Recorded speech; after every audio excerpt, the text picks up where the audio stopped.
Hey party people, PandaBrady here, and welcome to RWBY Volume 5, Chapter 3, R&D. We start with Gira trying to memorize a speech he's going to give. Looks like many are here for the speech. He reveals that Adam Taurus plans on taking over the White Fang and attacking Haven Academy to destroy the CC Tower. I have to say, this looks much more crowded than before. Plenty of diversity in the characters as well, too. I really like that. It's a needed change. I also like the speech, but that's probably because it was supposedly inspired by some of the speeches of former U.S. President Barack Obama. Anyway, Gira suggests that all the faunus here march to Haven and protect it from the impending attack by Adam Taurus and the White Fang.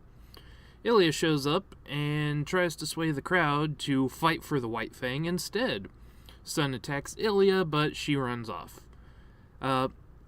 We then jump back to Ranger, who are still taking in the fact that Ozpin is inside of Oscar.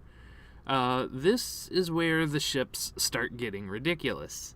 Ruby and Oscar are fine, but, Ozpin's in there too, and that's kind of creepy, and the fandom just likes to do really weird stuff with that.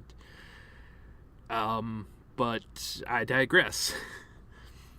Though, actually, I suppose Ruby does need a love interest besides Jean, since the creators want him and Weiss to eventually hook up. Still don't see that happening, but, whatever.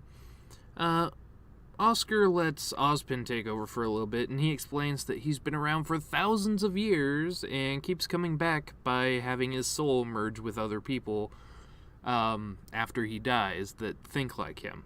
Well, he says like-minded individuals, but it's kind of like the Maiden powers, but for guys, which, it's kind of revealed that I'm not sure if it's now or later, or maybe they've already revealed this, but basically he's the wizard from the story that gives the maidens their powers, so I suppose that might be one reason that happened.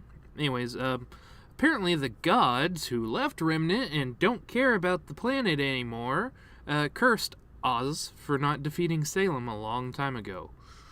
Retcons! I hate retcons. But that's for a different time. It ruins the cohesiveness of the story. Next, we jump back over to Weiss, who's in a cage, and we get to be introduced to Vernal, who's an interesting character. She explains that they plan to ransom Weiss back to her father. Weiss tries to trick Vernal into thinking that Winter will come looking for her, but it's revealed that Winter is stuck in Atlas because Ironwood pulled everybody back and closed the borders. Back to Ranger, and Ozpin explains that he is suspicious of Lionheart. They need fighters, and Crow says he'll look for some because he knows some in the area. And then Ozpin, in the meantime, will train Ranger as well as Oscar so that they can fight Cinder and company. Back at Raven's bandit camp, we see that Weiss is trying to escape by using her summoning semblance. That's the end of the episode. There really wasn't a lot to this. So let's talk. The episode is, of course, a little choppy, now that they're deciding to hop between 3 different storylines very quickly. It just seems really rushed and feels like it would have been better if they had done both parts of the Ranger story in one go and then both parts of Weiss. You can do a little time shift without having to jump to another perspective and then back. Maybe I'm wrong here, but it just feels short and abrupt and takes you out of the story.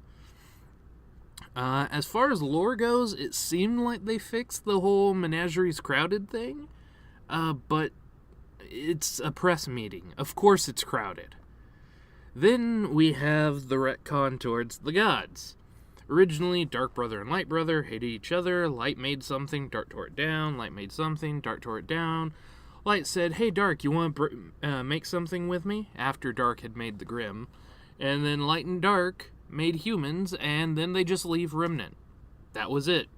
Now they're saying, nah, they stuck around for a few thousand years before they left. It's really irritating, especially since they were like, oh, religion's not a big factor in Remnant. And then when the maidens get introduced, they say they're protecting religion. What kind of bull is this? Anyways, let's talk about the acting. The acting is good. Oscar gives a decent Ozpin impression, especially the inflections that, why can't I think of his name? The actor for Ozpin. Wow. Anyway, he gives a good Ozpin impression, and I'm just going to refer to the actors as their characters. That way I don't mess up like I just did. But the star voices of the episode are Vernal, Ilya, and Gira. You can feel it. They are giving their all for this. Which, I mean, I know that sounds like the other actors aren't trying, but that's not what I mean at all. There's a difference. There's a noticeable difference in their acting. Let's put it that way. Rin is still the quiet guy. Ruby is honestly the best of the RT actors, which is saying something. I hate to put it that way. Weiss is trying. You can feel her trying, but she's not quite there yet. Nora is Nora, etc., etc., etc., as for all the other characters. This episode's a bit of a letdown, with really the only good part and only impactful part being Gira's speech at the beginning, and this part. This is perfect! We were stuck at a dead end, but now we can just take little cute boy Ozpin to Lionheart and have him set things straight. Please don't call me that. For some laughs. What can I say? I love Nora. Anyways, but this has been recap and discussion for Volume 5, Episode 3 of RWBY. Remember to like and share if you enjoyed. Subscribe to become part of the Panda Party, because there ain't no party like a Panda Party, because Panda Party don't stop. I'll see you guys in the next video. Later.